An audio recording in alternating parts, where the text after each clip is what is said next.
রাসূলুল্লাহ সাল্লাল্লাহু আলাইহি ওয়াসাল্লাম একদিন তার কয়েকজন সাহাবীকে একটি গুরুত্বপূর্ণ অভিযানে পাঠালেন। এই অভিযানের নেতৃত্ব দিয়েছিলেন হযরত আবু উবায়দা ইবনে জাররাহ রাদিয়াল্লাহু তাআলা আনহু, যাকে রাসূলুল্লাহ সাল্লাল্লাহু আলাইহি ওয়াসাল্লাম এই উম্মতের আমিন অর্থাৎ বিশ্বস্ত হিসেবে বলে দিয়েছিলেন।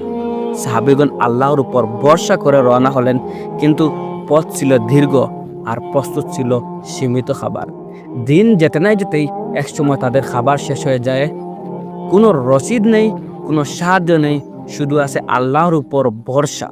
ক্ষুধা যখন অসহ্য হয়ে উঠল, তখন সাহাবীগণ বাধ্য হয়ে গাছের লতাপাতা খেয়ে জীবন বাঁচাতে লাগলেন।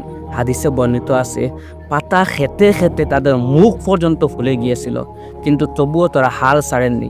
কারণ তারা জানতেন আল্লাহর পথে বের হওয়া কেউ কখনো আল্লাহর সাহায্য থেকে বঞ্চিত হয় না। একদিন তারা পৌঁছলেন সমুদ্রের তীরে। হঠাৎ সেখানে তারা দেখতে পেলেন একটি বিশাল আকারের মাছ। মাছটি ছিল কিন্তু মৃত। মাছটি এত বড় ছিল যে সাহাবীরা এর আগে এত বড় মাছ কখনো দেখছেন না।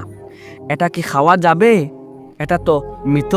হযরত আবু উবায়দা রাদিয়াল্লাহু তাআলা আনহু তিনি চিন্তা করলেন, আমরা আল্লাহর রাসূল সাল্লাল্লাহু আলাইহি সাল্লামের পথে বের হয়েছি আর আমরা চরম ক্ষুধায় আছি।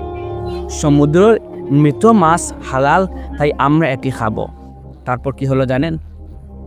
সেই মাছ থেকে সাহাবীগণ অনেক দিন খেয়েছেন, প্রায় 15 দিন পেট ভরে এই মাছ খেয়েছেন। এমনকি মাছের চর্বি জমিও পর্যন্ত রেখেছিলেন।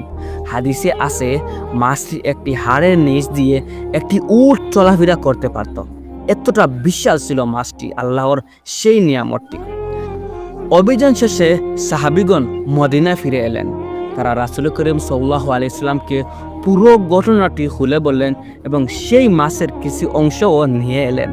রাসূল করিম সাল্লাল্লাহু আলাইহি ওয়াসাল্লাম শোনার পর রাসূল করিম সাল্লাল্লাহু আলাইহি ওয়াসাল্লাম খুশি হলেন এবং বললেন, আমাকে একটু মাছ দাও, আমি একটু খাই। তারপর বললেন, এটি আল্লাহর পক্ষ থেকে তোমাদের জন্য একটি বিশাল নিয়ামত, একটি রিজিক।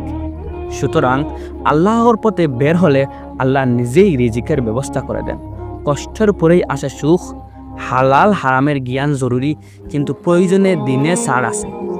সাহাবীদের ঈমান, ধৈর্য, আল্লাহর উপর ভরসা ছিল পাহাড় সমান। যে আল্লাহ সাহাবীদের জন্য সমুদ্র থেকে রিজিক বের করে দিয়েছিলেন, সেই আল্লাহ আজ আমাদের জন্য যথেষ্ট। শুধু দরকার তার উপর পূর্ণ আস্থা, বিশ্বাস রাখা। এটাই তো ঈমান আমাদের।